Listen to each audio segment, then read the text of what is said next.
It's open right now. Huh? The windows are not open. It's okay. Unless it's raining in. Is it raining in? Should I close it? You could. You tell me. It's okay. It's okay. But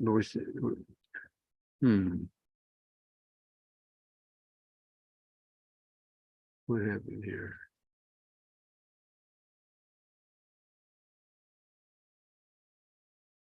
Okay.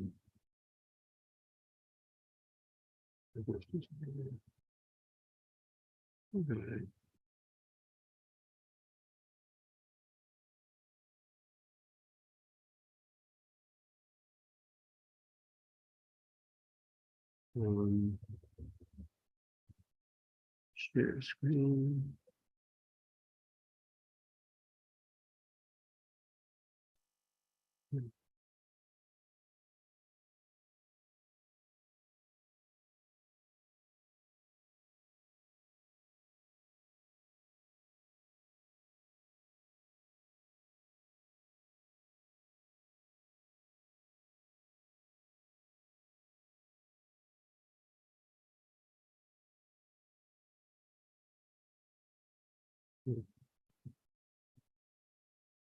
Give me a second here.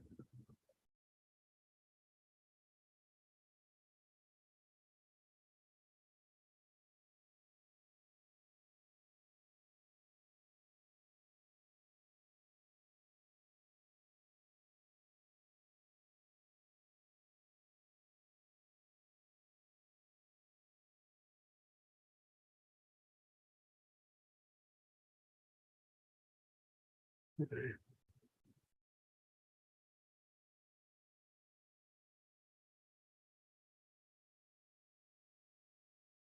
Zoom.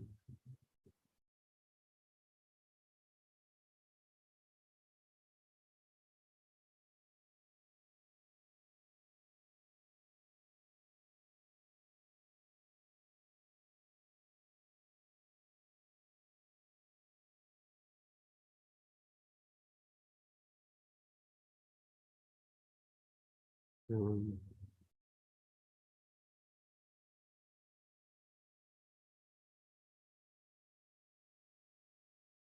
oh, there it is.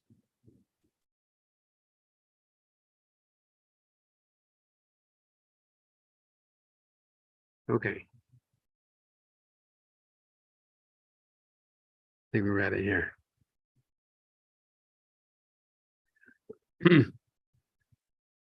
Okay. Okay, Hare Krishna. So we're starting the ISKCON Disciples course again. And this time it's both online for those who sign up to take the course, and it is also once a week. The plan is on Wednesday nights at 7 o'clock for the next 8 weeks. Counting this week, we will do an online class. We're basically just going to go through the manual. We'll go through the ISKCON Disciple Course Students Manual, and as we go through, I'll read it and I'll speak something on it as needed, and there will be an opportunity for questions for those who are. Actually, if you have questions, I think you have to go through the Zoom connection, and I cannot see the other ones on my screen at the moment. Okay, so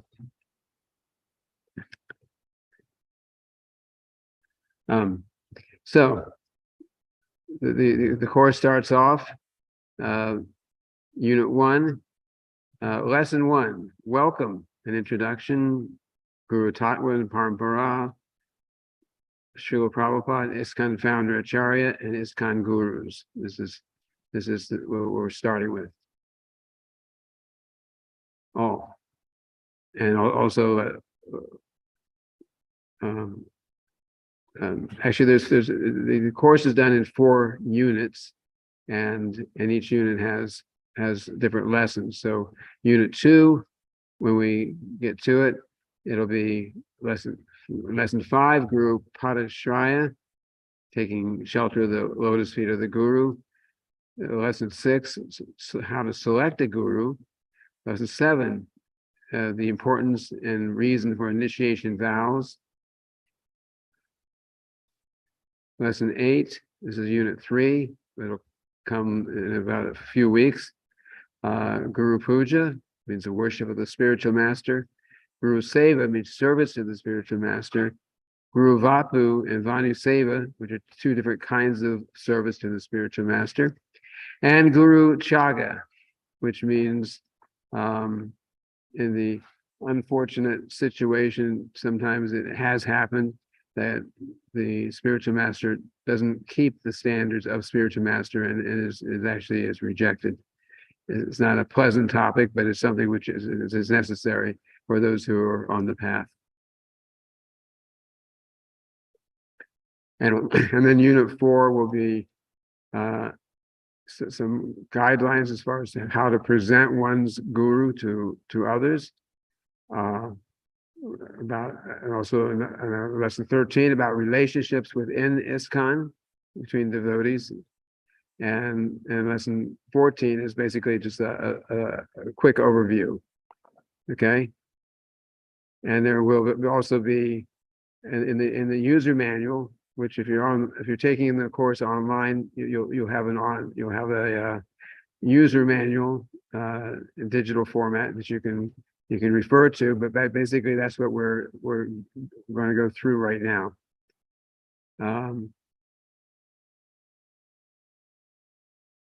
So there are basic course principles and values. Number 1, Srila Prabhupada as the preeminent Shiksha Guru. That means the real instructing spiritual master of ISKCON. It means preeminent.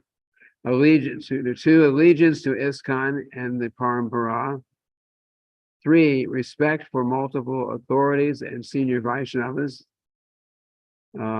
4, considerate selection of guru. I mean, what things that should be considered in selecting a guru.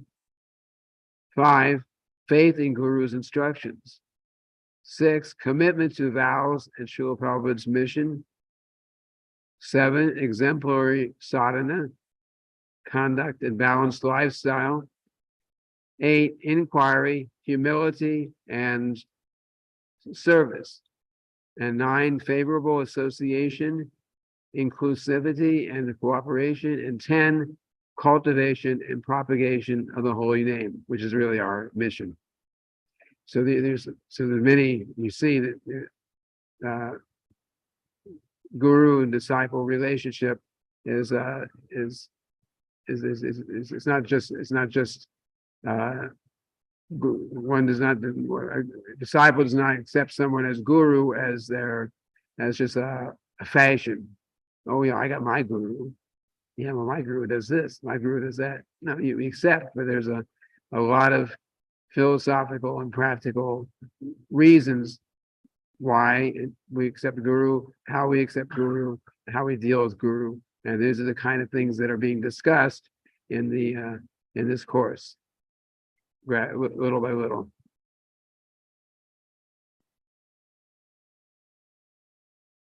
Okay. And for those who are taking the course, there's some means of assessment. This won't apply so much for those who are just watching this right now, but those who actually take the course. I'll just read it here. In the ISKCON Disciples course, there will be a combination of methods of assessment for each unit. Of this course, there will be a number of homework questions, 20 in total, that you will need to answer in essay format. In addition, there will be 2 quizzes and 1 final closed book exam, which will be multiple choice. In the end, you will get a report of how your final grade was calculated. Those who pass the course with a minimum of 70% grade average will get a certificate of completion as authorized by the GBC Guru Services Committee. Okay. And I'll just very quickly go over mention the actual questions. And the reason we mention these questions now is so that we can keep them in mind as we go through the course. These are things that to watch out for. On the subject of Guru Tattva and Parampara, there'll be questions like explain the similarities and differences between the two main categories of guru, and give at least 4 arguments to refute Ritvik Vada philosophy. Give appropriate reference to Shastra in your reply. For most of us, there's a lot of new things to learn. And then on the subject of Guru Padashraya, the questions will be explain Guru Padashraya, means taking shelter of the Guru in ISKCON. Explain how Srila Prabhupada functions as the preeminent Shiksha Guru and founder Acharya of ISKCON. 5. Why is it important that Srila Prabhupada remains the preeminent Shiksha Guru of ISKCON for future generations? And 6, briefly described with reference to current ISKCON law, the appropriate methods of worship for Srila Prabhupada and ISKCON current and future gurus. And about ISKCON gurus, describe the appropriate attitude for an ISKCON guru in regard to the teachings of Srila Prabhupada and the authority structure within ISKCON. 8, why should one accept Diksha and Shiksha gurus only within ISKCON and not from outside of ISKCON? And 9, describe the appropriate attitude for an ISKCON disciple toward gurus and other Gaudiya Vaishnavas, Paramparas, and organizations. And a few more questions. Explain the importance of initiation vows with reference to comments by Srila Prabhupada.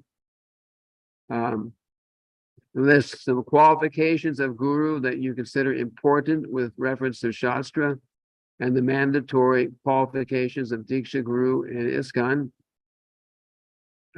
Discuss appropriate and inappropriate methods and reasons for selecting a guru, and give appropriate reference to Shastra and current ISKCON law in your reply.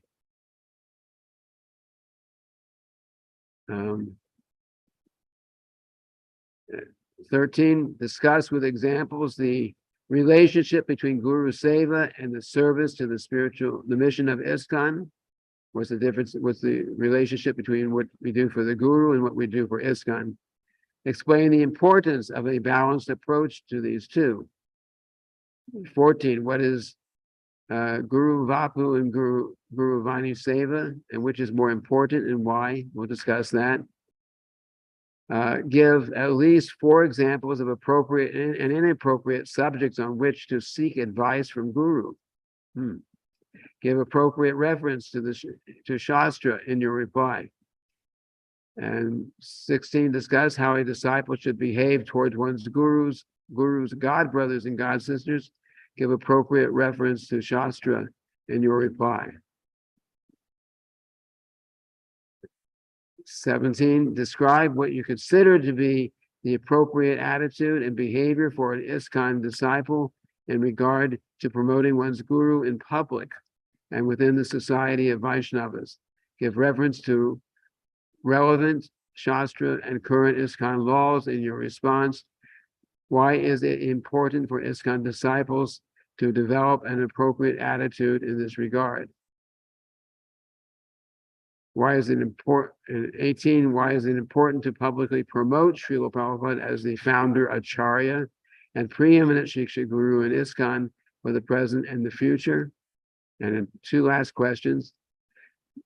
Discuss inappropriate attitudes and behavior for an ISKCON disciple in regard to favoritism or bias on the basis of one's Diksha guru? Why is it important for ISKCON disciples to develop an appropriate attitude in this regard? And 20, describe practical ways of developing and maintaining cooperative relationships with all ISKCON Vaishnavas without inappropriate discrimination on the basis of guru.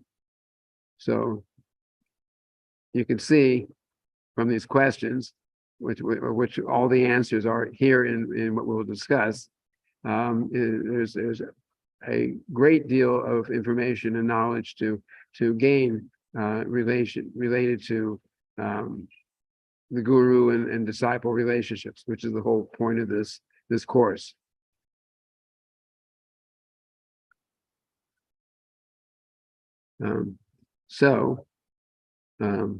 Going forward, this is lesson 2. Lesson 1 was that whole introduction I gave. Lesson 2, this is Guru Tattva, or the truth of Guru. On the subject of the spiritual master is non-different from Krishna. There's a verse quoted in the Chaitanya Charitamrita. Guru Krishna Rupa Hana Shastrera Pramane Guru Rupe Krishna Kripa Karena Bhakta Gane. According to the translation, according to the deliberate opinion of all revealed scriptures, the spiritual master is non-different from Krishna. Lord Krishna, in the form of the spiritual master, delivers his devotees. The relationship of a disciple with his spiritual master is as good as his relationship with the Supreme Lord. From Chaitanya Charitamrita. So this is actually a very important point. It's not that, it should be understood that it's not that you say the spiritual master is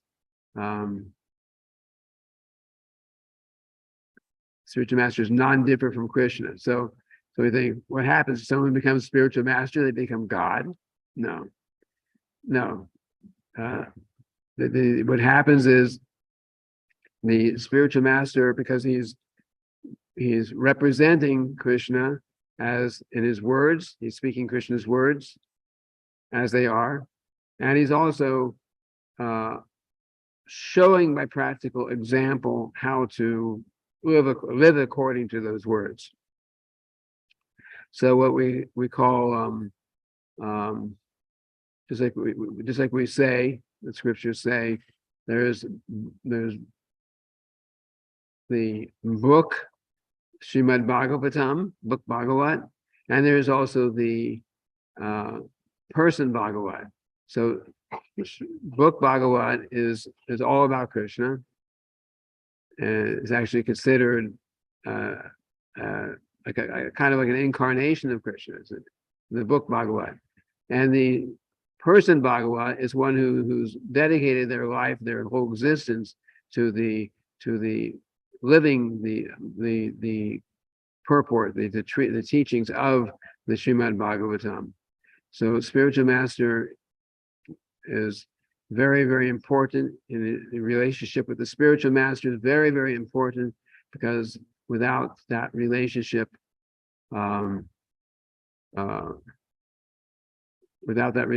with the spiritual master, there's no way of making any kind of spiritual advancement. So another verse, Acharyang Mang Vijanayan Navamanyeta Karichit Namartya Bhuja Suyeta Sarva Deva Mayo Guru. One should know the Acharya as myself and never disrespect him in any way.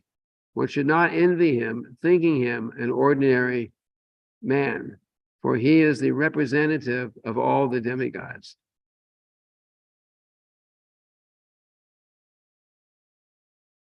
If one considers a spiritual master an ordinary human being, one is doomed.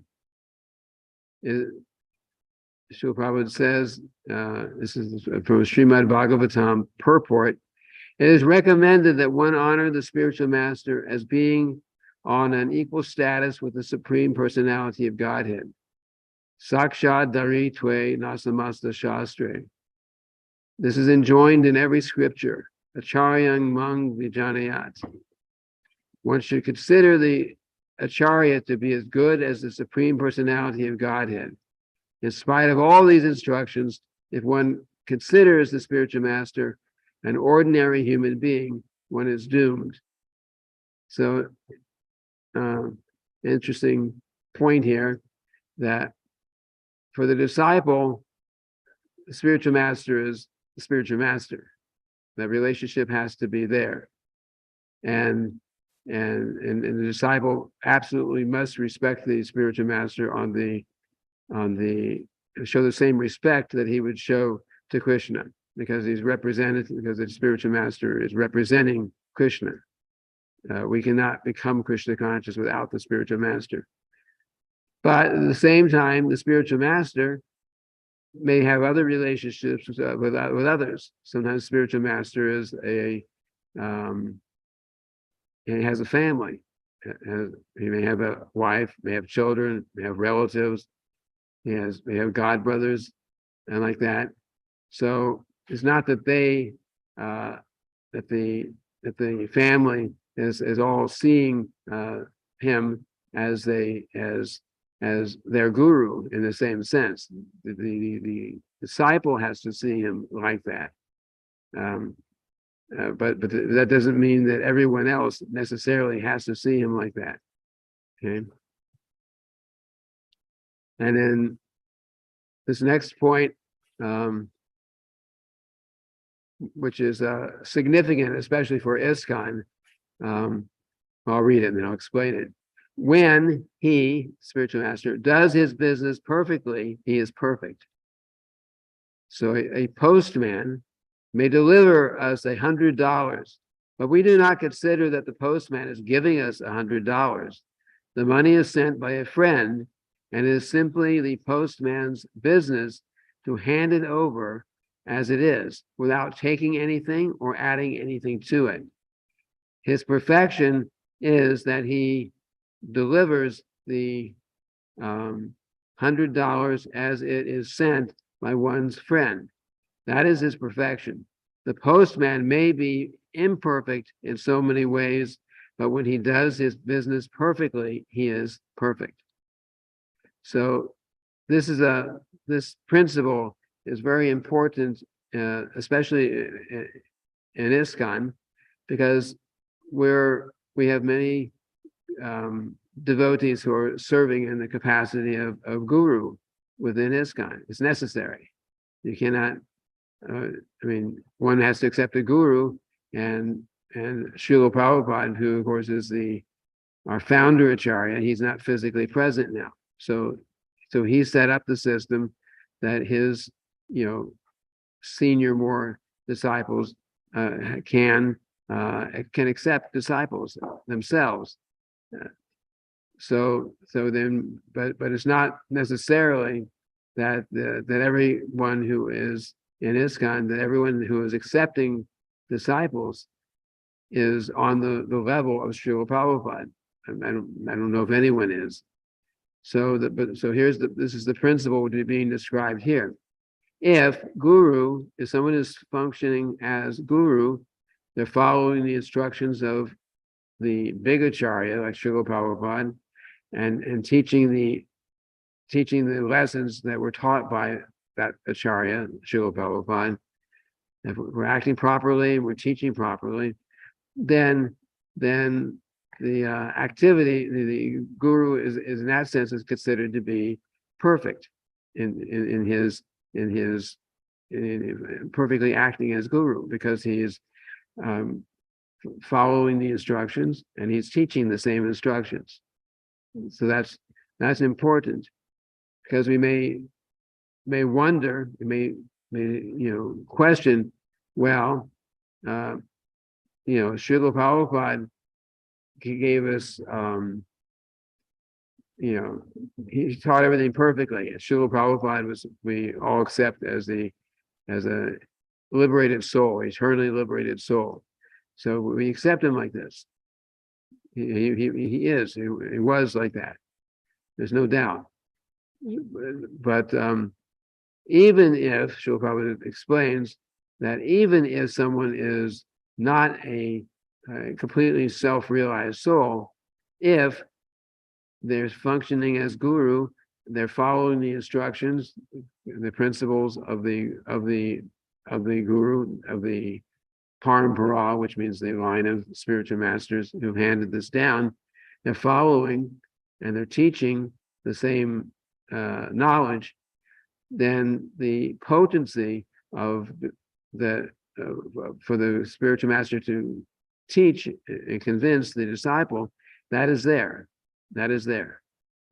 It's not that, otherwise it would mean that every spiritual master that came in our line after Srila Prabhupada, everything would just become more and more degraded. But the fact is that anyone who takes initiation and follows such a guru who is following and teaching those same principles that Srila Prabhupada taught, then everyone has that opportunity to become Krishna conscious. The potency is there. We can all become Krishna conscious. So that's the general principle here. Persons who are less qualified or not liberated still can act as guru. I think it's the point I just made. The statements of Thakur Bhaktivinoda are as good as scriptures because he is a liberated person. Generally, the spiritual master comes from the group of such eternal associates of the Lord, but anyone who follows the principles of such ever liberated persons is as good as one in the above mentioned group. So that was just the point I just made. A person who is liberated Acharya and Guru, cannot commit any mistake. But there are persons who are less qualified or not liberated, but still can act as Guru and Acharya by strictly following the disciplic succession. So that's the principle that we're describing here. That we may not, or probably not, in ISKCON are completely liberated. I'm certainly not, and I don't know if anyone is completely liberated, completely beyond the ability or of even making mistakes. But if we follow one who is on that level, which is why Srila Prabhupada is the founder Acharya, and then the knowledge will be passed down purely as it is. Okay, so if you follow a pure devotee, then you are also pure devotee. So Srila Prabhupada says, if you follow the pure devotee, then you're also pure devotee. It may not be 100% pure, but because we are trying to raise ourselves from conditional life, but if we strictly follow the pure devotee, then we are also pure devotee. So far we do, that is pure. So pure devotee does not mean that one has to become immediately 100% pure, but if he sticks to the principle that we'll follow a pure devotee and his actions are, he is as good as a pure devotee. So this is same point, it's important point that we are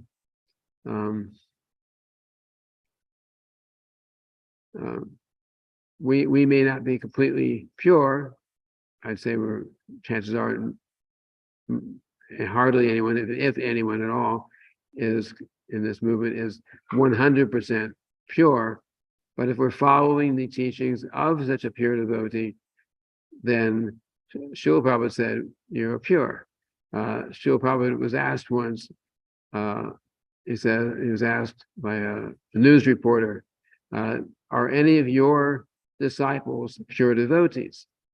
And of course, at that time, there was only Srila Prabhupada's disciples. There were no other disciples of Srila Prabhupada's disciples. And he says, all of my disciples are pure devotees. So that's even, this is early on in the movement, and he's saying like that. But what is the meaning? The meaning is that if you're following the pure devotional path, you're following the liberated pure devotee, then you're considered on that principle, you're considered to be pure, not necessarily completely liberated, 100% pure, but you're following the pure devotional path. And if you're following that path, then you'll make advancement, and those who you teach on that same principle will also advance on the spiritual level.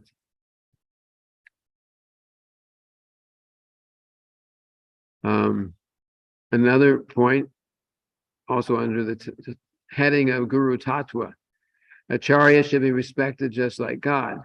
Vishwanath Chakravarti Thakur also says, Sakshat Daritve Nasamasta Shastrir, Uktastata Bhavyata Eva Sadvi. The Acharya, the Guru, is as good as God. Sakshat Daritve. Acharya should be respected as Krishna. Therefore, Acharyang Mang Vijanayang Navat Manyeta Karichit. If somebody foolishly thinks that they're worshiping a man, he is like me, and he has taken the seat, and he's taking worship, respect from the disciples. Sometimes they question like that, but they do not know that how Acharya should be respected. But they do not know how the Acharya should be respected.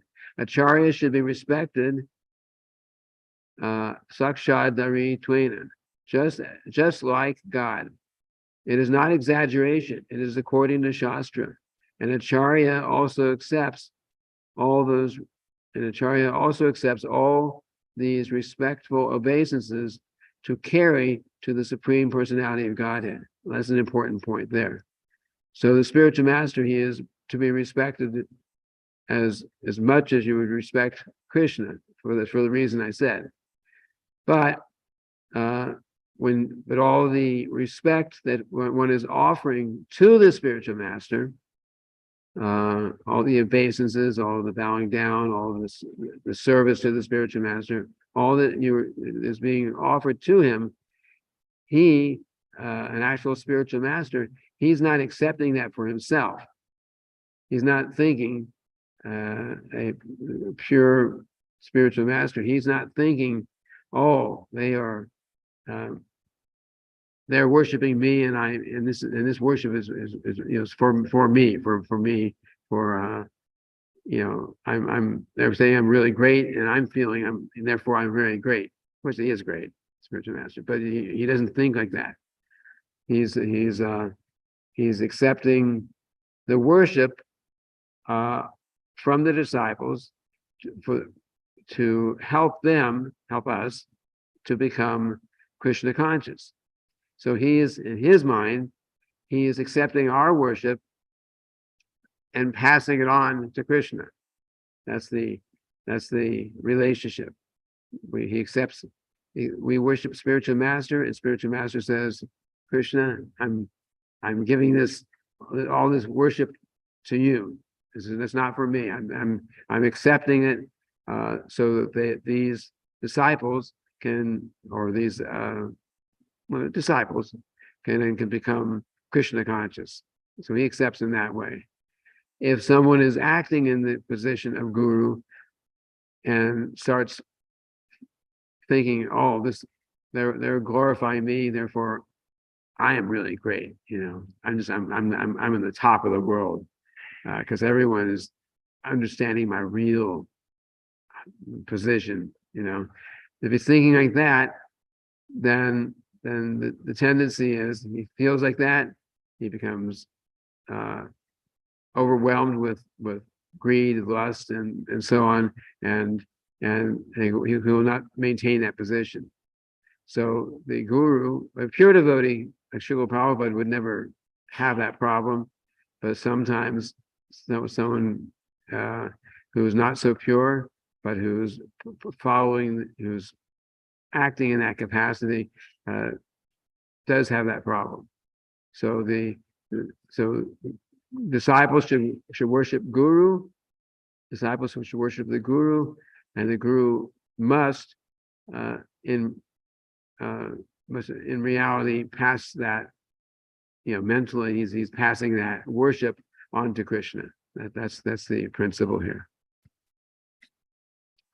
Okay. The associate of Srimati Radharani and representation of Nityananda Prabhu. In his prayers to the spiritual master, Srila Vishwanath Chakravarti Thakur confirms that all the revealed scriptures accept the spiritual master to be identical with the personality of Godhead, because he is a very dear and confidential servant of the Lord. Gaudiya Vaishnavas therefore worship Srila Gurudev, the spiritual master, in the light of his being the servitor of the Supreme Personality of Godhead. So not worshiping on the same respect as Krishna, but not actually as Krishna in that sense. He's being worshipped and as the special servant of Krishna, which is a very exalted position. Okay. In all the ancient scriptures of devotional service, and in the more recent songs of Srila Narottama Das Thakur, Srila Bhaktivinoda Thakur, and other unalloyed Vaishnavas, the spiritual master is always considered either one of the confidential associates of Srimati Radharani or a manifested representation of Srila Nityananda Prabhu. We see on the altar we have Lord Chaitanya, Lord Nityananda, and Lord Chaitanya on the left altar. So Lord Nityananda is considered like the original spiritual master, and the spiritual master means he's representative of him. Okay. The spiritual master is the external manifestation of the Chaitya Guru. The supreme spiritual master is Krishna, who is therefore known as Chaitya Guru. This refers to the Supersoul, who is sitting in everyone's heart. He helps from within, as stated in the Bhagavad Gita, and he sends the spiritual master who helps from without. The spiritual master is the external manifestation of the Chaitya Guru, or the spiritual master sitting in everyone's heart. So Krishna is with us, is the super soul. He's with every living entity, no matter whether we have a human body or an animal body or even a plant body. Krishna is there with that living entity.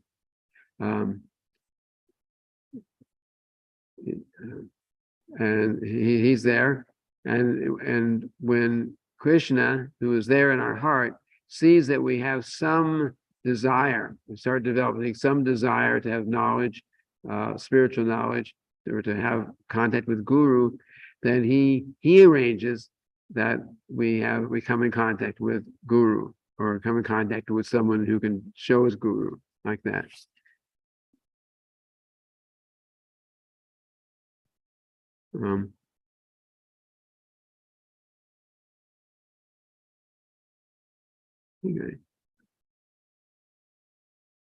Okay.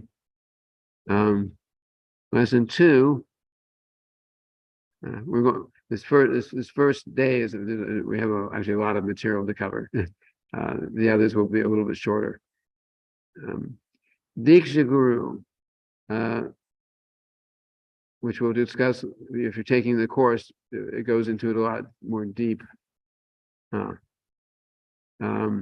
Diksha Guru gives there's Diksha. There are two kinds of gurus. Actually, many kinds of gurus, but there are two common ones, general ones. One is the Diksha Guru. Diksha Guru, you can only have one Diksha Guru, initiating spiritual master. And his functions that he gives instructions, He initiates and officiates connection to the Parampara. He gives a spiritual name. That's why we get initiated. We become like I'm Dharma Das, and so initiated name. He gives a mantra. Mantra means initially he gives the Hare Krishna mantra, and after some time, if we are serious, then he can give the Gayatri mantra. Giving the Gayatri mantra is called the mantra guru. He accepts the disciples' vows. So the disciple, at the time of initiation, the disciple is promising the spiritual master certain things. Just like when I got initiated back in 1971. So Srila Prabhupada was there. Of course, he was our spiritual master. Srila Prabhupada was there, and he says, so what are the rules and regulations that you're agreeing to? And the rules and regulations, of course, means I will chant minimum of 16 rounds of the Hare Krishna mantra every day for the rest of my life. 16 rounds is about 2 hours of chanting on our beads. And then the four regulative principles. We will not engage in eating meat, fish, or eggs, intoxication, gambling, or illicit sex. So these are 4 things that we agree to. So this is, and we'll go more into that as we go through this course. But he accepts those vows. It's not that we just just say, okay, I accept so and so as my guru, and you're actually agreeing to the guru that I will follow these principles, and he is agreeing that he will take charge of you in your spiritual life and help you throughout your life to become Krishna conscious. And then he removes the disciples' sinful reactions. This is a very important point. We take up Krishna consciousness, and we have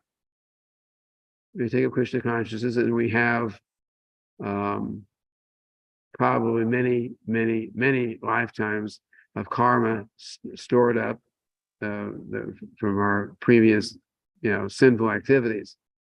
We have that. But at the time of the initiation, that karma is taken away. First initiation. Time of the first initiation, our karma that we've accumulated for many lifetimes is actually wiped away. And the way that happens is that we are surrendering. Krishna says in Bhagavad Gita, Sarva Dharmang Parityajya Mamekang Sharanang Vraja. Give of all varieties of religion and surrender to me, and I will protect you from all sinful reactions. So we are surrendering to Krishna through the spiritual master. We're surrendering to the instructions of the spiritual master, who's giving us the guidelines how to live and act so that we become Krishna conscious. So so when we do that, then our karma gets passed on up through the disciplic succession to Krishna, who of course isn't affected by it. So then we may say, why am I suffering if I have no karma? Why do I suffer? We still have our problems in life. So why do I suffer? We suffer because although the karma is gone, but the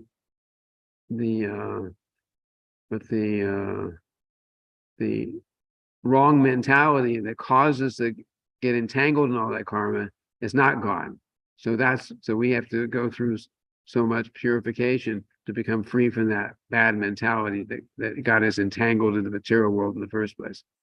Anyway, the sinful reactions are taken at the time of initiation. And then, so those are the functions of a Diksha Guru. Shiksha Guru, and you can have many Shiksha Gurus who teach you what the spiritual master is teaching. He gives instructions, and he also informally connects us to the parampara, the disciplic succession, by teaching the knowledge which has been passed down through that disciplic succession. Okay. There's no limit to the number of instructing spiritual masters that one can have.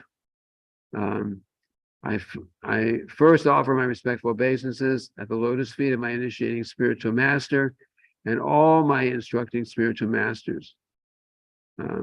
So Srila Prabhupada explains here that you can only have one initiating spiritual master, but you can have many, many instructing spiritual masters. Okay, which is important. That will why that's important we'll go into as the course goes on. And usually when the tendency is that when we talk about guru initiation, we may think that the initiating spiritual master is most important, and the instructing spiritual masters are of lesser importance. But the fact is that they're both equal, because the spiritual master, the Diksha Guru makes the connection, but the instructing spiritual master continues, or spiritual masters continues to help us on and on and on in our spiritual lives. Okay.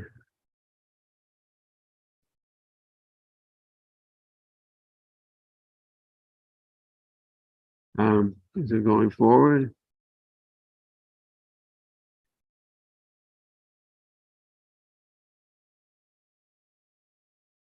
Statement by Srila Bhaktivinoda Thakur, but I consider the numerous instructing spiritual masters, the point I just made, for they show unlimitedly more mercy by training the neophyte devotees in all the essential aspects of practical devotional service, which we call sadhana bhakti.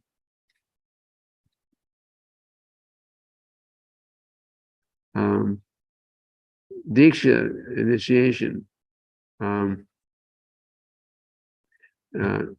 Diksha means the initiation to begin transcendental activities. So Srila Prabhupada explains that very word initiation suggests this is the beginning. Like you initiate some activity, right? Diksha, Srila Prabhupada breaks down the word, the Sanskrit word. But I think the important thing here, because I don't want to take too much time because we have a number of more slides here. The main thing here is that Diksha is just the beginning. It's an important beginning. To take initiation, Diksha, it's very important. If we accept the initiation and we follow the instructions of the spiritual master and so on, but it's not like we get initiated and we say, okay, now I've achieved the perfection of my life. This is it's over. I've already met, I've already achieved the whole perfection. There's nothing more I have to do. No, initiation is actually just the beginning. An important beginning. It's a necessary beginning, but it's still early in the stage. And we'll go more into that later. Here's one that's a little hard to understand, and I don't know if we can go into it too much right now. Unless one is initiated, all his devotional activities are useless. It says a person who is not properly initiated can descend again into the animal species. So we may question, well, what about somebody who's engaged in devotional service, but they haven't gotten initiated yet? Or that means we can fall down and we can take a birth as an animal. Well, there's the understanding here is that there are the Diksha initiation. There are two levels in a sense. There is the initiation, the ceremony with fire sacrifice, and you're making the vows and so on. And then there's also what you actually accept in the heart. So someone may accept the spirit, someone may accept initiation in the heart. They may accept that relationship. They may have dedicated in their mind, their heart, they've accepted the principle, but maybe have not, and they're engaged in devotional service, but they haven't actually accepted, the formal initiation yet.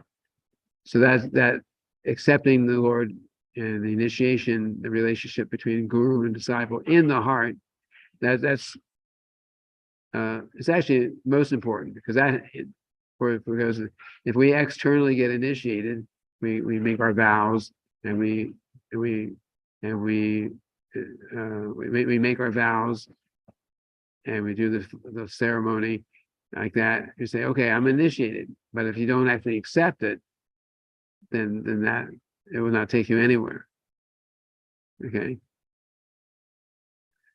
Connection between Krishna and a person cultivating Krishna consciousness is established.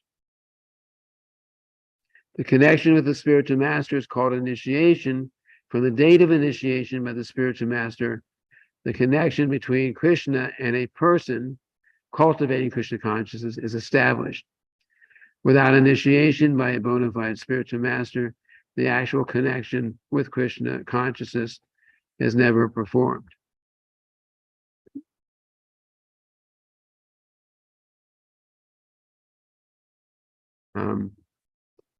They are not many, they are one, Guru Tattva. Okay. The Guru is offered first respectful prayers, Vande Gurun, and Gurun, Bahuvachana, this plural number, that many Gurus, but they are not many, they are one, Guru Tattva. So we'll go into this more later on, but Guru Tattva means it's a principle of Guru. So in many of these next verses we'll explain more, but I'll mention here the Guru Tattva. Someone may just like Srila Prabhupada was taught us what he learned from his spiritual master and from the previous acharyas. So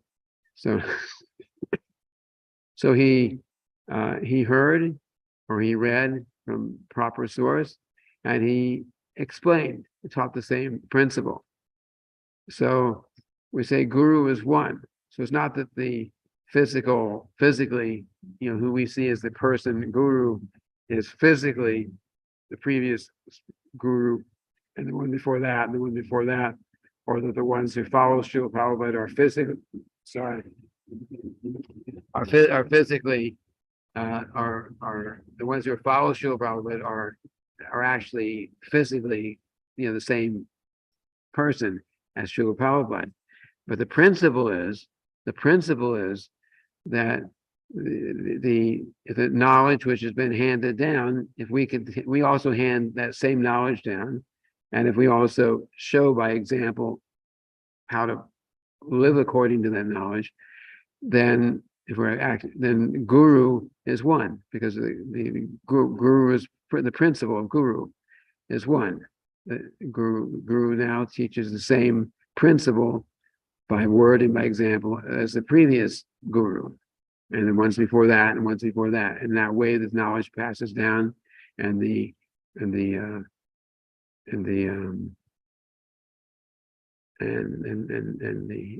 spiritual potency of that knowledge stays intact.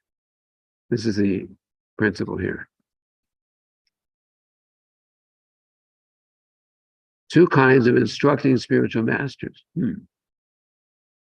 There are two kinds of instructing spiritual masters. One is the liberated person, fully absorbed in meditation and devotional service. And the other is he who invokes the disciples' spiritual consciousness by means of relevant instructions.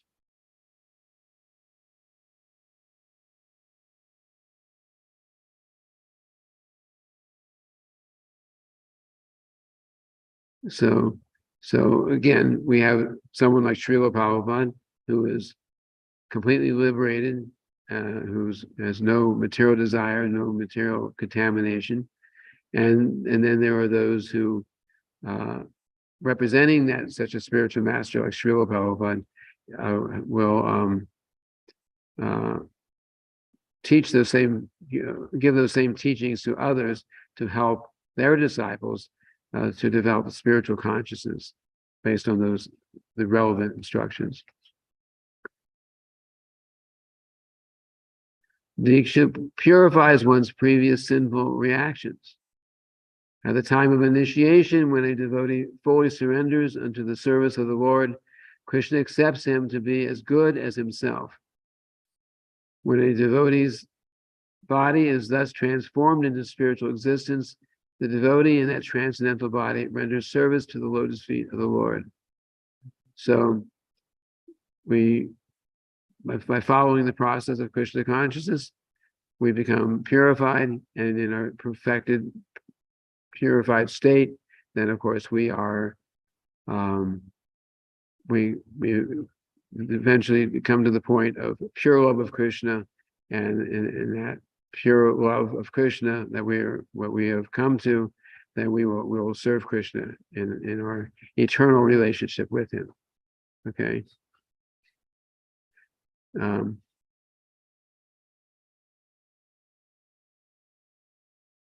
Same principle again. Diksha Guru gives the initiation, and Shiksha Guru continues to give instructions to the disciples.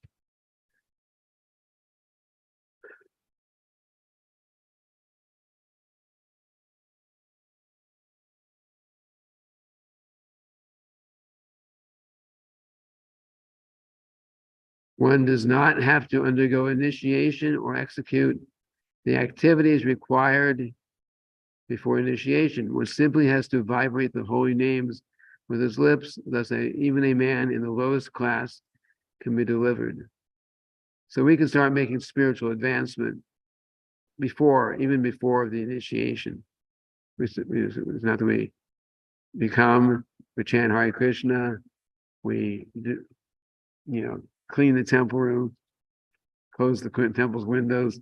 we do some kind of different kinds of devotional service, and by doing that, even if we're high class or low class in material society, we can start making spiritual advancement.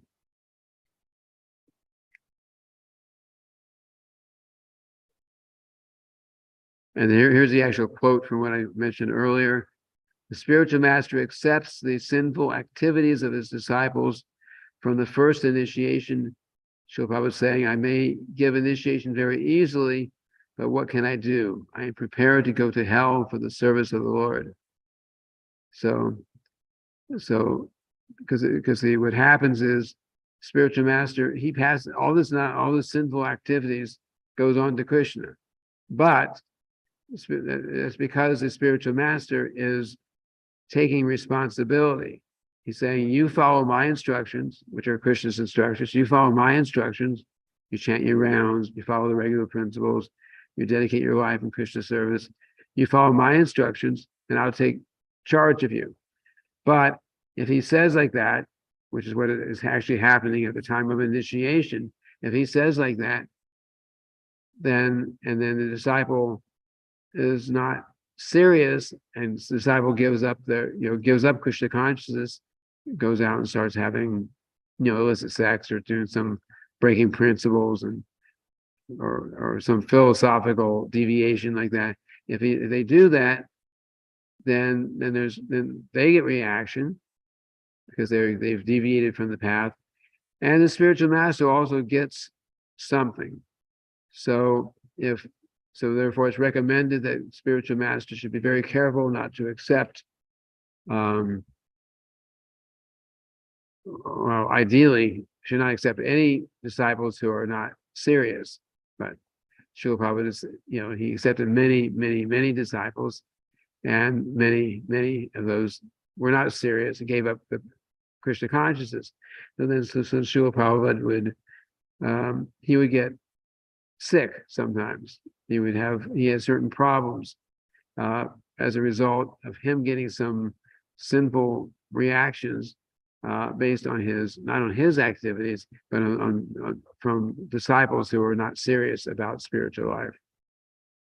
See, so that's the principle being described here. So of course, if we become initiated, we shouldn't. We must keep the vows. Otherwise, it becomes a very big problem for a guru.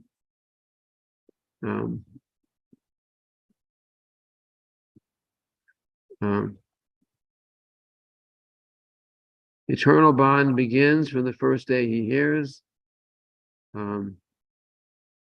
Regarding your questions, second initiation is real initiation.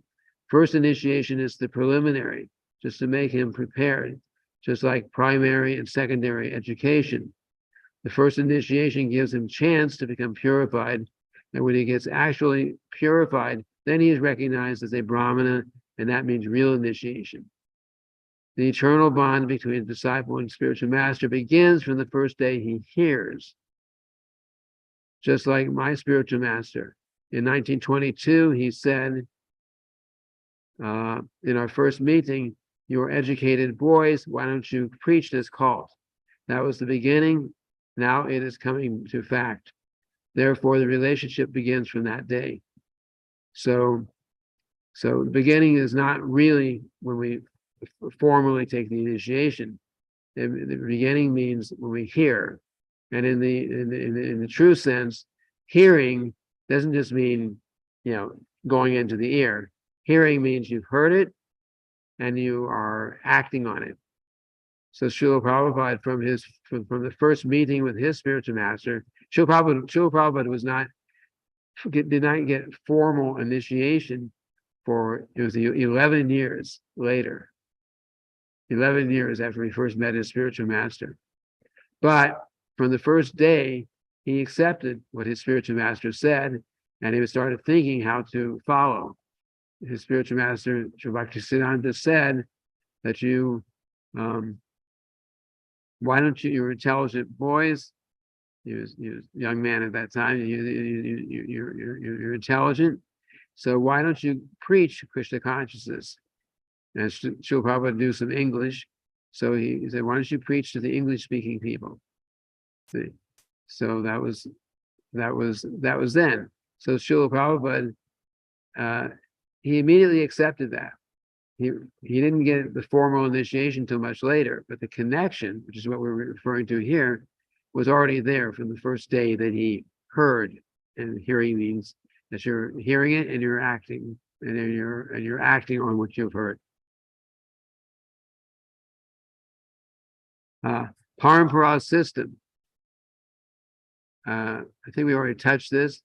The guru does not accept respect from his disciple for his personal self, but conveys this respect to Krishna. It is stated in the Bhagavad Gita that knowledge of Krishna is received through the disciplic succession, the parampara. Parampara means disciplic succession.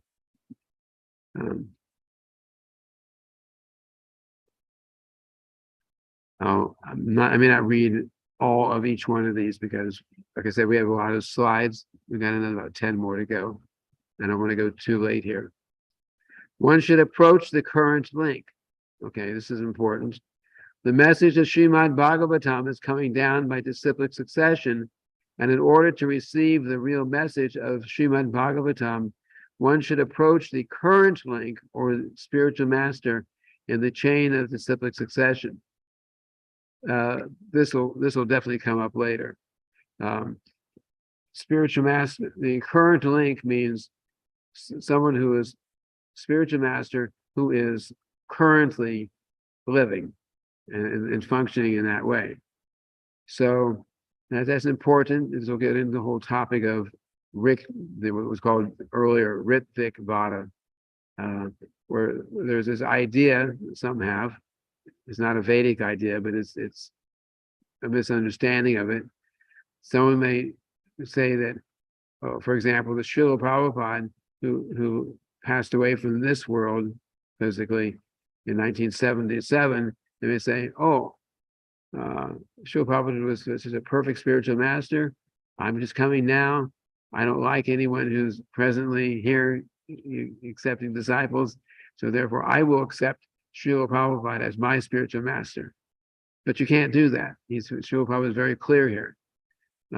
You must approach the current link, which means someone who is physically present. And one of the reasons is the spiritual master. It's not just that the disciple says, I'm accepting so-and-so as my guru, who may not even be there, who may not even be physically, living. It's not just that, but the spiritual master who also has to agree to accept the disciple. It's two-sided. Guru accepts disciple, disciple accepts guru. So we can't say that Srila Prabhupada or any of the previous acharyas are agreeing to accept someone who just decides, "Oh, I decided I want to be initiated by Srila Prabhupada or by Srila Bhaktivinoda Thakur." We cannot do that. One of the reasons is this is a very practical, is not allowed, is because the guru, the spiritual master, also has to be able to accept or reject. He has to decide if he is accepting that responsibility or rejecting. And Srila Prabhupada, even when he was physically present, he didn't accept 100% of everyone who was brought to him for initiation. Or he may say, "Okay, but you wait for some time. You practice a little bit more. You're not quite ready," like that. So the choice was there. Okay. Same principle again. So if you want to understand Bhagavad Gita, then we must understand in the same way as a person who directly heard from. This is called Parampara system. Suppose I have heard something from my spiritual master, so I speak to you the same thing. So this is the Parampara system. You cannot imagine what my spiritual master said, or even if you read some books, you cannot understand unless you understand it from me. This is called the Parampara system.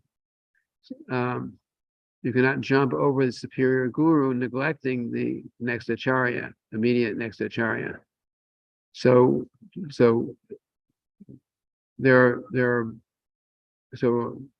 Prabhupada, who is our founder acharya and is the guru of many disciples are still present. We cannot, according to this principle, we cannot jump over Srila Prabhupada, reject his his books and his teachings and like that, and just learn from the books of his spiritual master, or learn from the books of Srila Bhaktivinoda Thakur, who is our great grand spiritual master. We cannot do that. We can learn from those books. In fact, Srila Prabhupada said these books are very important, but we cannot do so by jumping over the current guru like that. That's the principle here.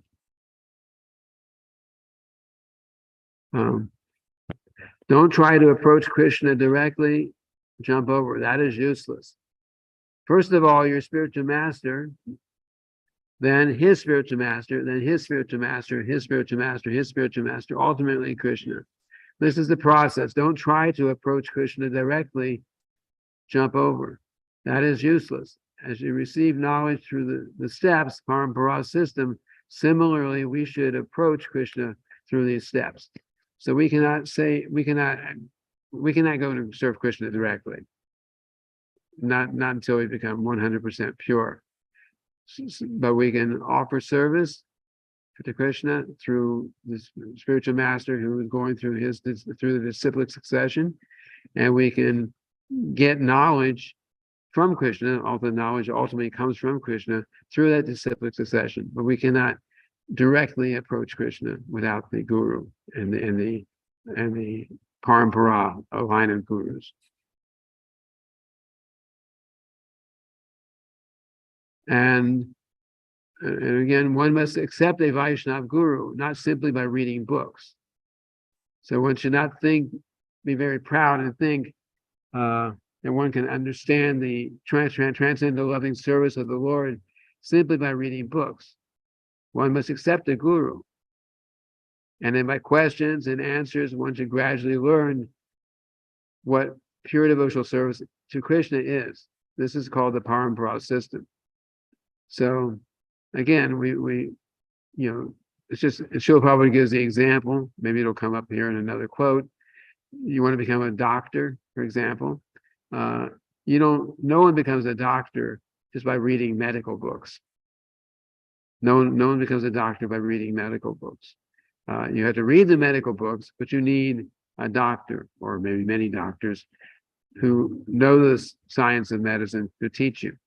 So same thing, we cannot just read books about Krishna consciousness and on our own, without the help of guru, we cannot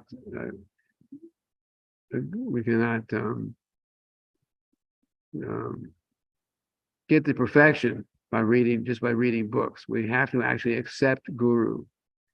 And then Srila Prabhupada makes the point here that all the disciples I am initiating will become future spiritual masters. Means Diksha Guru or Shiksha Guru. But that's the principle. Srila Prabhupada accepted us, and we have obligation to teach what we have learned, as we're trying to do here, for example, to teach what we have learned to others.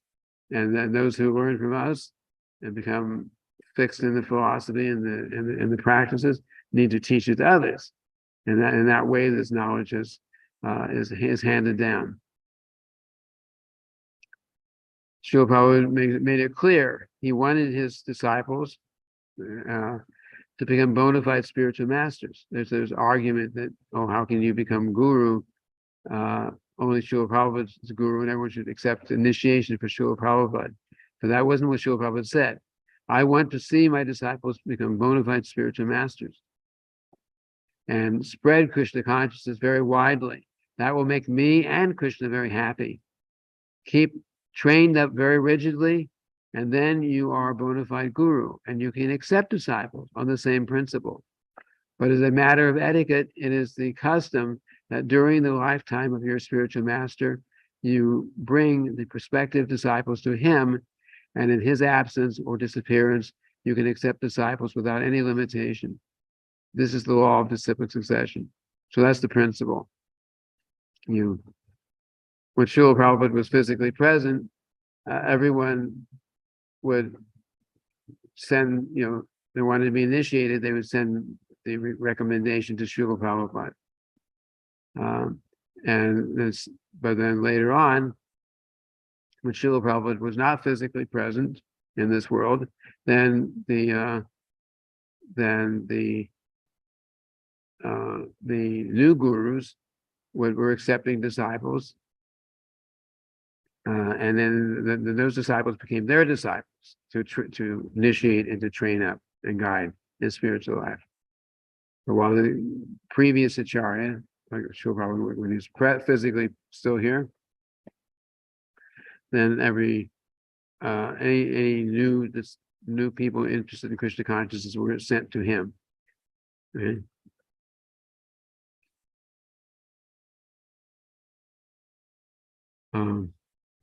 I wish that in my absence, all my disciples become the bona fide spiritual master. Anyone following the order of Lord Chaitanya under the guidance of his bona fide representative can become a spiritual master. And I wish that in my absence, all my disciples become bona fide spiritual masters to spread Krishna consciousness throughout the whole world. So Srila Prabhupada actually wanted us all to become spiritual master and teach Krishna consciousness. And then another good principle here, the more you become in the lower position and the more you are advanced. So this is a question of feeling flow. This is called the Parampara system. You have to learn how to become servant of the servant of Krishna. The more that you become in the lower position, servant, servant, servant, servant, servant, hundreds of times servant, servant, then the more you are advanced. So it's a mentality. If I'm thinking I'm big guru, I mean like that, then that's not good mentality. We should think that I am servant of the servant of the servant of the servant, and I'm just trying to like that, just trying to carry on the service and the instructions of my spiritual master. So that humble attitude is a sign of advancement. If we start thinking I'm really big, powerful person, I'm very advanced, everyone should worship me, and I'm like that, then that's actually not an advanced position. It's actually a lesser position. A few more slides here only. First of all, you become a devotee of my devotee, das, das, das, anu, das. We cannot jump over to Krishna. This is another nonsense. We must approach Krishna through Guru. That is Parampara system. Krishna is not so cheap thing that you can jump over. Someone says, oh, why shall I accept Guru? I can approach Krishna directly. No, Krishna does not accept such mad bhakta puja vyadikaha. Krishna says that first of all, you become a devotee of my devotee, because you accept Guru. Chaitanya Mahaprabhu says, Gopi Bhartu Pada Kamalor Dasa Dasa Dasa Anudasa. I am the servant of the servant of the servant of Krishna. That was the mentality. Lord Chaitanya, who's God himself, but he's showing by example how we should think. The more I'm servant of the servant of the servant, and I'm a servant many, many times removed of Krishna. But that's actually an advanced position.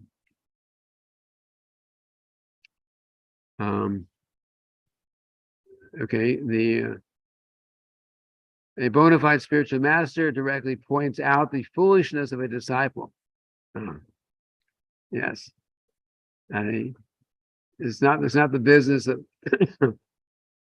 a spiritual master to just speak some, you say, flowery words and say things that make that sound really, really nice and exotic or something. And so his disciples will say, "Oh, Guru, let me give you a donation. You're so something like that." That's not his business, because the spiritual master. Well, let's read what he said here. A person who is puffed up by so-called education and who has no humility does not seek the protection of a bona fide spiritual master. He thinks that he does not require a spiritual master and that he can achieve the highest perfection by his own efforts. Such persons are not eligible for the study of Vedanta Sutra. Those who are under the spell of material energy do not follow the instructions of the disciplic succession, but try to manufacture something of their own, and thereby step outside the sphere of Vedanta study. A bona fide spiritual master must always condemn such independent mental speculators. If the bona fide spiritual master directly points out the foolishness of a disciple, it should not be taken otherwise. So that's so Srila Prabhupada sometimes became fiery. You become like fire to point out something that was wrong. One time there was one time some of the early disciples. This is just before I joined the movement. Sannyasis, they misunderstood. They actually started thinking and preaching that Srila Prabhupada was actually God, not representative of God, but he was actually like Krishna directly. And they were causing a lot of confusion because devotees were everyone in the movement at that time was new, which is movement was only a couple of years old. So they were preaching like that. And then Srila Prabhupada heard about that, and he made a big issue of that. He said, you know what this is? It's Mayavad philosophy. Guru is representative of Krishna, but he is not directly God in the eternal creator of everything and so on. He's not that. So if we start thinking that there's no difference in that sense, then it's impersonal philosophy. And so he became very heavy about that with his disciples and his leaders in ISKCON at that time because of that mistake, that misunderstanding, because that would spoil everything.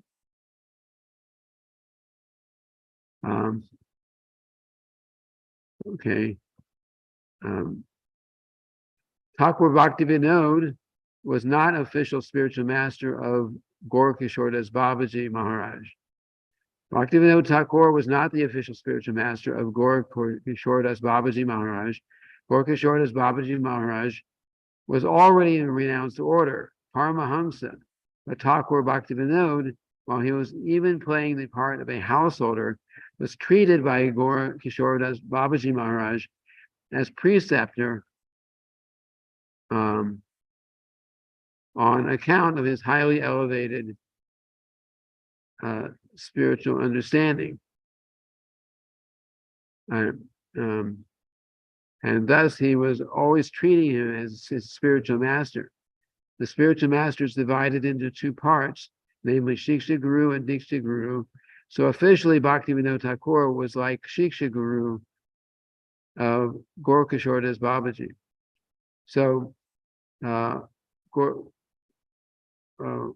in our disciplic line, we have Srila Prabhupada, and then his spiritual master, Srila Bhaktisiddhanta, and then his spiritual master, Gaura-Kishora Babaji, and then his spiritual master, Srila Bhaktivinoda Thakur.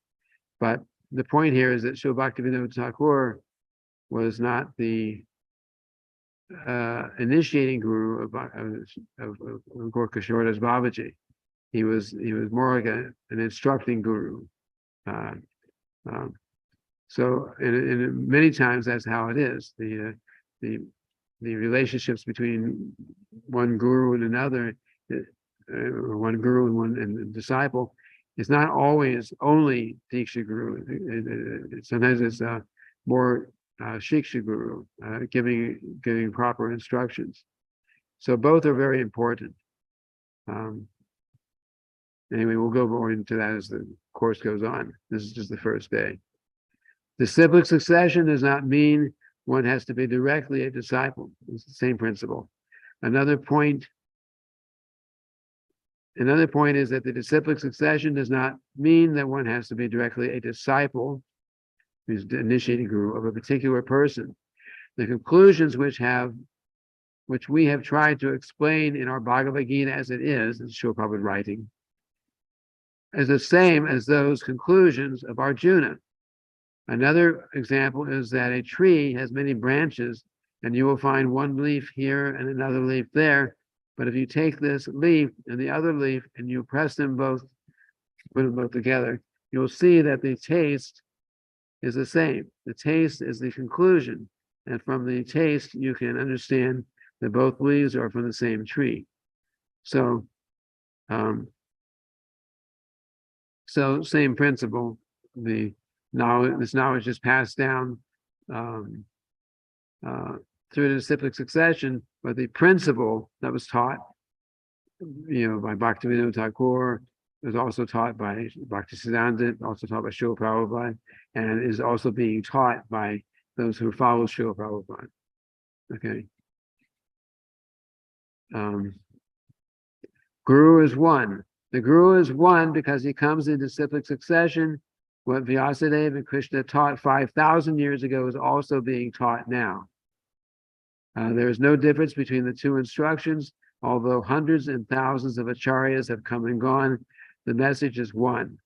The real Guru cannot be two, for the real Guru does not speak differently from his predecessors. Same point I've made a few times here.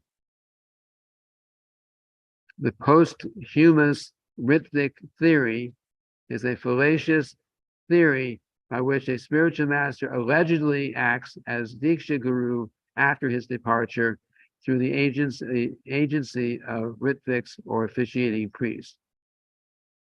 And we only have like two or three more slides here. There are examples, arguments against this idea, this Ritvik idea, which is very important. There's no example of one taking Diksha from one's Param Guru, means the spiritual master of your spiritual master, and any of the bona fide Vaishnava Sampradayas. We have no example of that in our line of spiritual masters. There is no Shastric evidence indicating that one may take Diksha from one's Param Guru, which means if we're here now and Srila Prabhupada is my spiritual master, there's no evidence that I could have taken initiation from Srila Bhaktisiddhanta, his spiritual master. Virabhadra Goswami, the son of Lord Nityananda Prabhu, in a letter to Srinivasacharya, ostracized one Jai Gopal from Vaishnava society for claiming himself as a disciple of his Param Guru. Another argument that there are no qualified Diksha Gurus amongst Srila Prabhupada's disciples indicates that Prabhupada's teachings, that argument would indicate that Srila Prabhupada's teachings have not proven effective. So what would be the use of becoming Srila Prabhupada's Diksha disciple through the Ritvik priest anyway? Good point. So if someone says that we have to, the argument is that you have to go, from those who accept that philosophy, the argument that you would have to go and take initiation directly from Srila Prabhupada because nobody representing Srila Prabhupada, present gurus, are qualified. But if that was the case, then what does that say for Srila Prabhupada? He preached and preached and preached, and he couldn't make anyone qualified enough to accept to become guru. No, so this argument is not good. And then Ritvik theory implies that only exceptionally empowered acharyas can become guru, which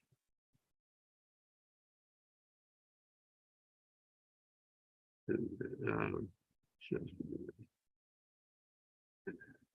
spelled the word wrong. It indicates that only exceptionally empowered acharyas can become guru, but that's not a fact, as we explained. If you follow the instructions of your guru and you're teaching those instructions, then you can be guru. And there's just three more arguments, and this will be the end of the class. Ritvik theory implies that the acharyas can act contrary to Shastra. Ritvik theory functions by undermining the natural development of faith in living Vaishnavas, which is an essential aspect of bhakti. Well, that's important, because if they say you accept as your guru someone who's not even physically present, how is that someone who's not present going to guide you and instruct you and help you along in your spiritual life?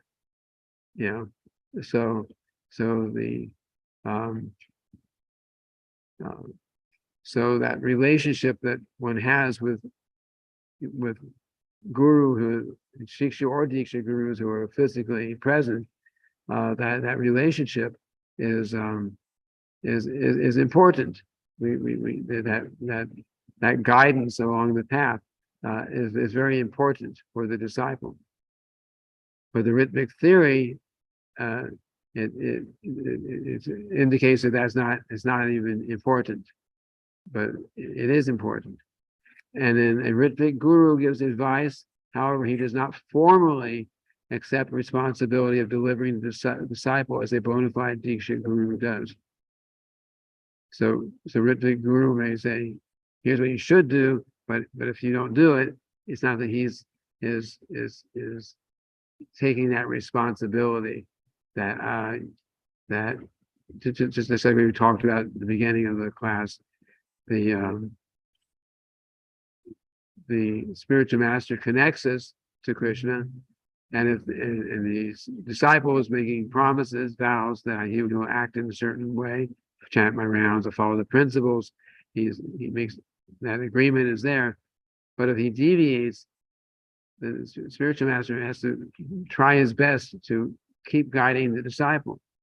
And but the Ritvik guru does not, has no real obligation like that. He just makes that, says he's making that connection. Actually, he can't make that connection, but he's saying that he can make that connection, and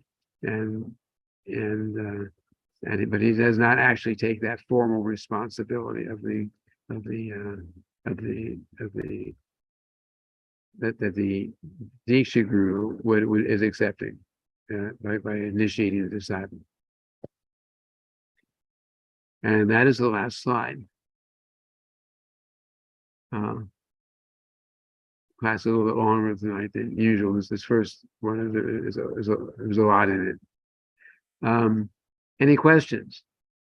Dimitri, I see that you came in. Do you have any questions also? Hare Krishna Prabhu, can you hear me? Hare Krishna, any questions? Yes, yes. I have actually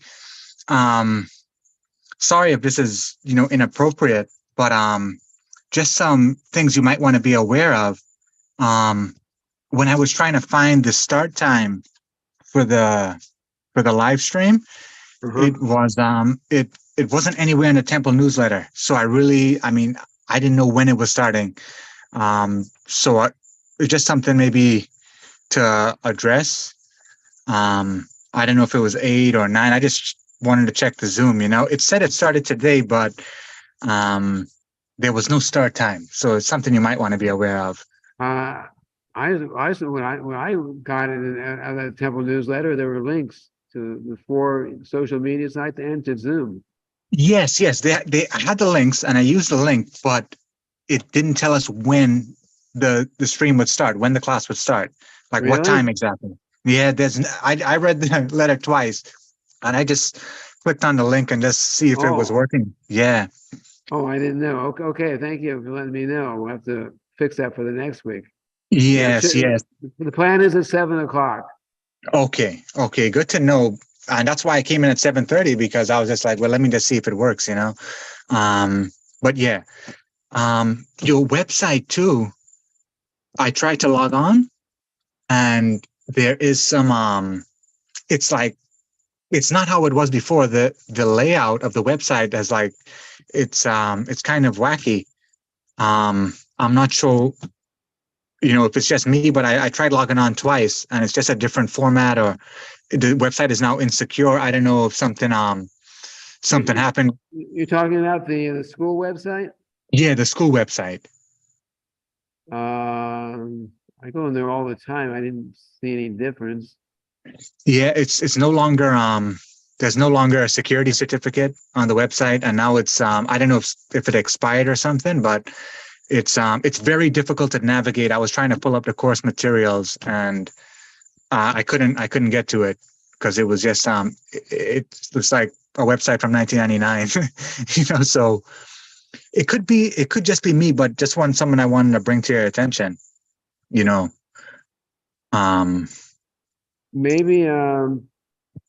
we can take a look at that. Are you coming on Sunday? Yes, I should be there Sunday.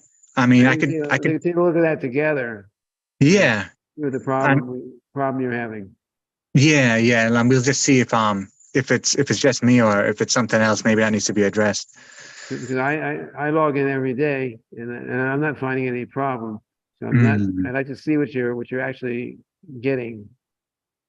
Yeah. So let's go over it on Sunday when you come, and let me see what it looks like, and maybe I can fix the problem. Okay, perfect. Yeah. So for like a question related to the course, or to the class, I did have one that came to mind. I Yes. forgot what slide it was, but it was somewhere near the middle, like where I joined, and they talked about the importance of initiation, and it reminded me of all the cultures. It reminded me of baptism. You know, there's so many cultures in the world that have something like an initiation.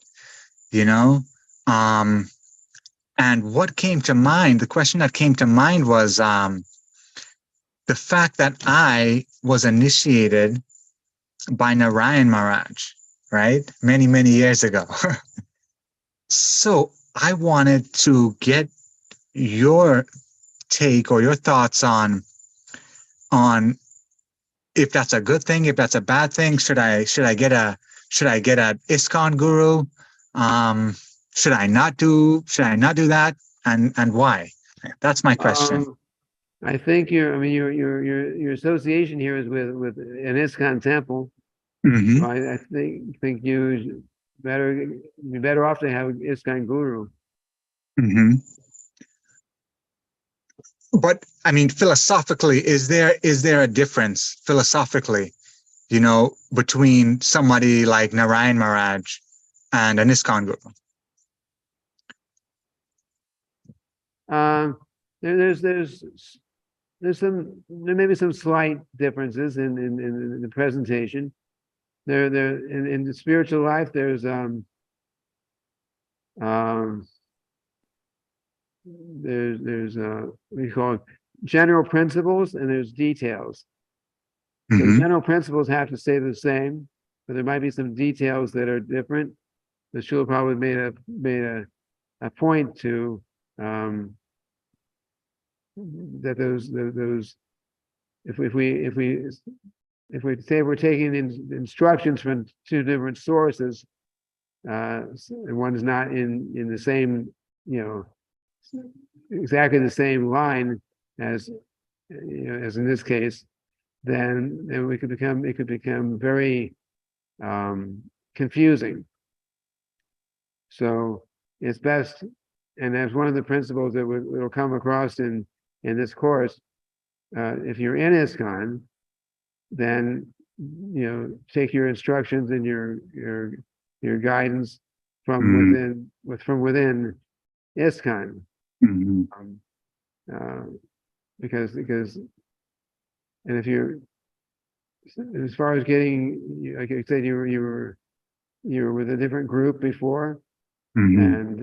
but I think at this point, if you accept initiation within ISKCON and Hmm. work within ISKCON, Hmm. then that's okay. Yeah, that You makes know, sense. normally like reject one guru and go to another one, but in Yes. this particular case, the same guru that you had was was doing the same thing to Mm. ISKCON devotees, the ISKCON initiated devotees. So, um, so I think in this case it's okay. Um, Hmm. Generally, once you accept initiation, you don't change. Yes. But in this case, it was already being done on the other side. So I think we can do this. You can take initiation in ISKCON and stay with ISKCON. Don't jump around all over the place. Yeah, exactly. I needed somebody to sanction it, if that was going to happen. But it makes sense. It does make sense because, yeah, the little details, there could be a difference and it could cause confusion. Um, if you're taking instructions from one group and then you're working within another group, it may cause controversy and stuff. Yeah, you definitely want to stay in this. Don't take initiations. Don't take instructions from two different sources, because there will be some differences Yeah. and it can become very confusing. In fact, Srila Mhm. Prabhupada, when Srila Prabhupada was very sick once, and he was in New York in the early days, he had another heart attack.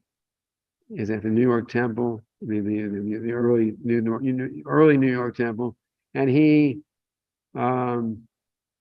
and devotees had asked him oh, if you don't come back, he told me he was going to go to India. If you don't come back, maybe one of your godbrothers could become guru and take over what you're doing. And Srila Prabhupada was very unhappy about that idea. And he said, if there is even one word difference between what I've said, there will be so much confusion for you. Mm. In fact, he even said it was offensive, that idea. So we should whatever guru, whatever disciplic line we're in, that we should you make the change, and but you're working with ISKCON. So at this point, and you get initiated in ISKCON and stay in ISKCON for your life. Mm. Mm. Thank you. You're welcome. Thank you. Okay, it's 8:39. Any other questions? Anyone? This is fun. Okay, so I think we went overtime. I was trying to do this within an hour, but we had a lot of introductory materials. It's just like this that when you take the online course too. There's a lot of introductory things first, and then we go into the actual course materials. So I did all that tonight. So next week we will continue with the next step, and we'll do this for 8 weeks. And those who want to actually take the course with the sign up and you do the homework and everything else there, and we'll complete it like that. So plan is, unless something comes up like a festival or some emergency, then we'll do this each week at 7 o'clock on Wednesday, once a week. Okay. Yeah. Hare Krishna Prabhu. Thank you. Hare Krishna. Thanks for coming in. No problem. Thanks for having the class. I'll see you Sunday. Yes. All right. Hare Krishna. Hare Krishna. You made a very nice presentation. Let me see how to get out of here.